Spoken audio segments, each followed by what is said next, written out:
Well, well, well. Ballistics and Dun Dun enters the Malanga Commission chat. Where are all those of us who went to the SENZO MEYIWA School of Ballistic Experts? We sat through, we listened through to striations, grooves. We even saw Umnisi Wemvula head on over to the hardware store to buy the equipment so that there can be measurements of the mappings and then dun-dunis. Do you guys remember that? I'm going to insert Umnisi with his toolbox here. Those of us who went over there to that painful, brutal school of ballistics experts, this was a moment to shine, okay? If you know, you know. Drop yourself in the comment section down below. I can't believe, drop a 1, okay? Drop that 1 in the comment section down below. I cannot believe that our ballistic expert education from the one and only, you already know his name, ballistic analyst. No. He arrived as an expert and left the SENZO MEYIWA trial as an analyst. Ladies and gentlemen, I introduce you to none other than Mangena. Yes, Mangena, famously or infamously known from the Oscar Pistorius trial. And you know, before he came to the SENZO MEYIWA trial, I personally had high regard for him. But after cross-examination, it became quite awkward for me to associate with him with such high esteem. You see, he told us some very questionable things. For one, he told us he kept the ballistics, okay? The firearm that he received from the Cleveland police station. When he received it, it was in an opened, sealed bag, but it was open. And he took it anyway. Like, who really cares? I mean, what do they call it? The chain. He said, you know what? I really got to solve the SENZO MEYIWA trial. I'll take it anyway. I'll take this open Cleveland bag. And he took it with him to his ballistic lab. And when he arrived at his ballistic lab, he didn't follow protocol either. He just took it and started doing the testings of the testings. And you know, they tested 10 times. Come on now. If you know the ballistic days, drop a 1. No, drop a 2 in the comment section down below. Those days were brutal. They were painful. But I never thought I'd need to use that expert knowledge ever again. Yet here I was, sitting so proudly in the Madlanga Commission, listening to General Mkhwanazi and understanding fully quite well what he is saying, basically confirming what we have been crying about in the SENZO MEYIWA trial. You see, Mangena kept the firearm in his own office in his safe and not following protocol for 5 years. And he brought it himself to the court, and we are just supposed to rely that he's an honest man. And there's no way that he could have switcherooed anything. Nothing. But I love that Mkhwanazi brought this up. You see, it's so funny. Did anybody else notice that the Malanga Commission touches on key points inside the SENZO MEYIWA trial? But we were labeled so many names. We were called so many names. I wonder what they can say now when a whole general, from the tiny little province of KZN, Hlanhla Sibusiso Mkhwanazi, comes to the Malanga Commission and says what us poor laymen, members of the public jury, have been saying. I mean, Umlungu Wetu also tried to teach us too, you know. But we are very much graduates. We hold ballistic expert graduation from the court of Judge Rata. Drop a 2 if you're a grad. Drop a 3. Drop a 3. Why am I mixing up my numbers today? Drop a 3 in the comment section if you're also a graduate from the court of Judge Rata in the ballistic expert department. The ballistics where, you know, we had to learn about striations, roofs. I'll never forget those words, guys. I'll never. In my entire life, I never thought I'd need to talk about it again, but yet here we are. Wow.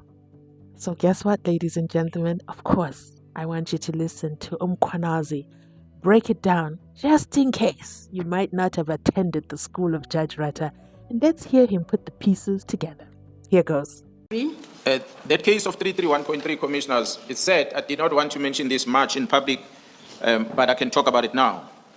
I had said when I addressed the public on the 6th of July 2025 that there are firearms that have since been linked with multiple murders in Gauteng province.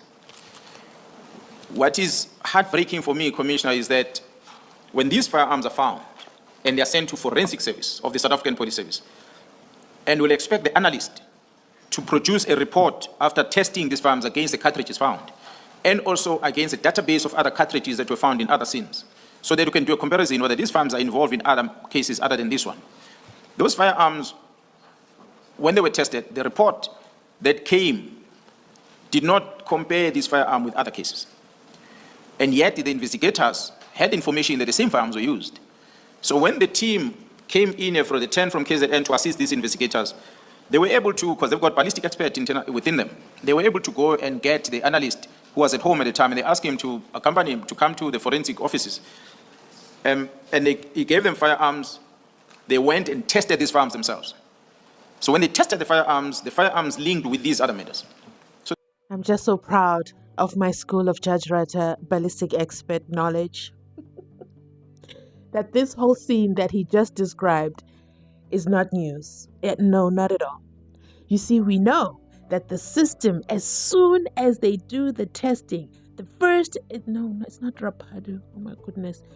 It's the police officer who tested the Cleveland gun first. He would have entered the results of his testings, because they test, right? They fire, the 10 samples, the 10 bullets that they use, and then they label them, and then they measure the striations, and those are put in the system. And I think it's Natus. No, it's not Natus. Anyway, they put it in the system, and that system is for the countrywide. So that anywhere where, the station picks up another firearm in that region, they put in the test, and then the system is supposed to go beep, beep, beep, beep, beep, beep, beep, beep, beep, beep, beep, beep, match. But guess what happened here? Okay, the firearm matched nothing. But when the team, because Mkhwanazi operates in team form, he doesn't operate in I. So when the team, tested that very same firearm with that ballistic expert, it went beep, beep, beep, beep, beep, beep, beep. And that is how suddenly this firearm has so many other cases. But it was not reported. Let's listen to the rest of the analysis. Wow. So they came back to the analyst and said, but we want to see your gadget that you used to explain to us why you did not produce the report that say these firearms are linked with other matters. Why did you hide that away? So they came with him to the office so that they can be able to take those gadgets and be able to download to get proof whether did this analyst get the same results they are getting or he got a different result. But after the team did that and they came with a member back to the office to get those gadgets, the senior management in the South African Police Service responsible for forensic encouraged these police officers to go and open a case of kidnapping against the team, because the team forced him to come in and give them the gadgets, because they wanted to establish that we are testing these guns, we are getting these positive reports, and you had these firearms in front of you and you did not produce these reports. So I didn't say in the public when I addressed that the linkages of these firearms were actually tested by the PKTT team. They were not tested by forensic in Pretoria, who was in possession of these guns, because there was a collusion to hide that evidence. So after this testing, we've seen these cases being rolled in court and people arrested already. Hold the line, General. Not so fast. Okay, we got to slow it down. Because I'm listening and I'm hearing you, but I wonder if you are hearing us. Okay, we've been saying this. It just feels like an echo chamber hearing this coming from the PKTT team, the political killing task team, that they took the ballistics, they pew-pewed them, okay? And then they realized they hit matches in the system that is already systeming, but it looks like those who work over there at the Pretoria, okay, some of us might know some of the people in the Pretoria office, okay, they came to Judge Rata's courtroom, not one, no, not two, no, about 5 of them, okay? They had to come to back up the backup of the backup, okay? We've got, I don't know if this is the same team that is being implied here, okay? I'm not saying it is. I'm just saying we've seen this before. We've seen this before, okay, where first of all, it's an open sealed bag. The firearm lives in a safe in Mangena's office, which is against protocol.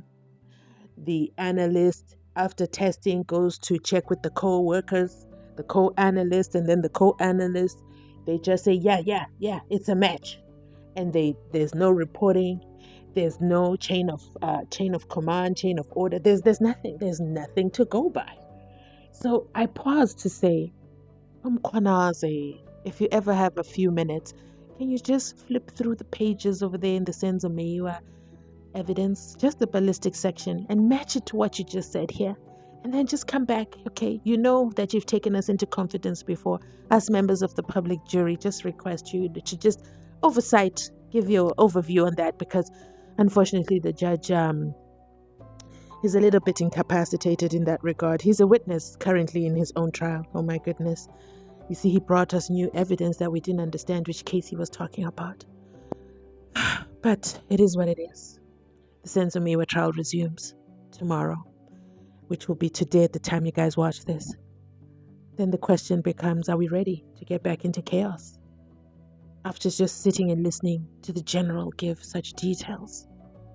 Anyway, let's get back to the general. Let's hear him conclude, okay? Telling us about, okay, opening the insides, the pagatis of the Pretoria Ballistics team.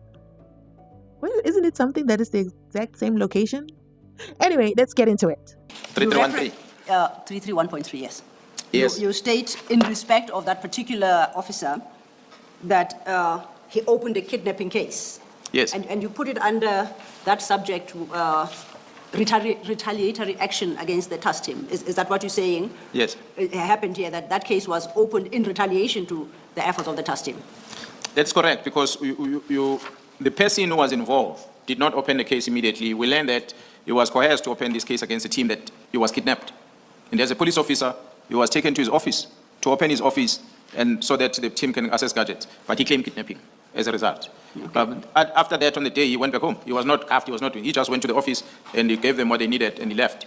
But he was coerced to open a case of kidnapping, which, if it's persuaded by IP or any other bodies, it's easy for them to arrest the team, like IDEC has done.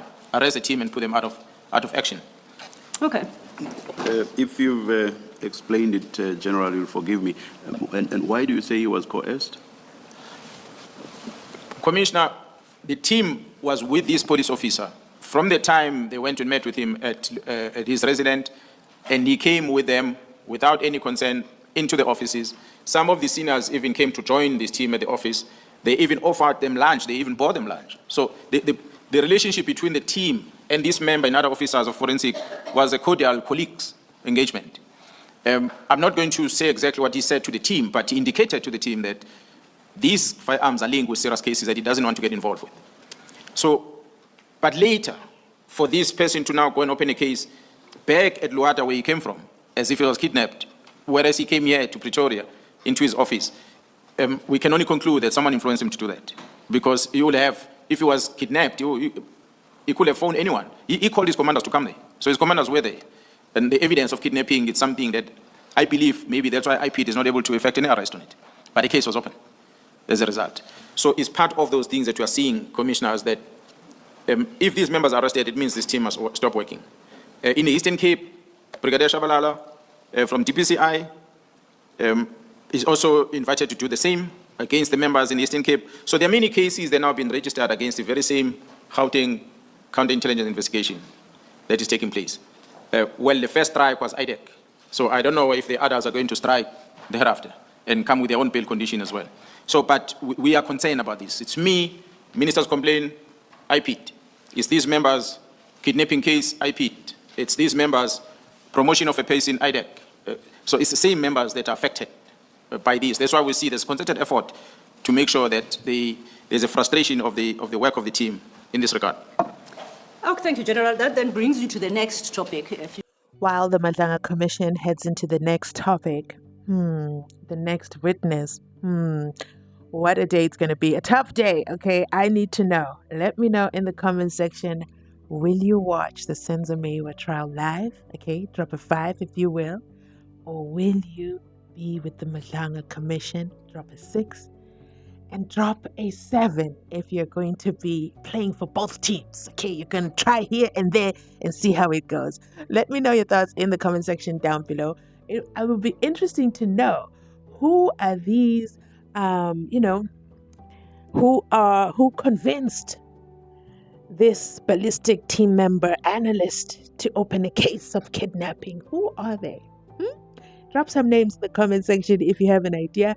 Also, in the comment section down below, drop the names. I know that we had Mangena, we had Sereo, then we had the ballistic police officer, female police officer, and then we had another male officer. I think there were a total of 4 ballistics that came for the state to talk about one firearm, ladies and gentlemen.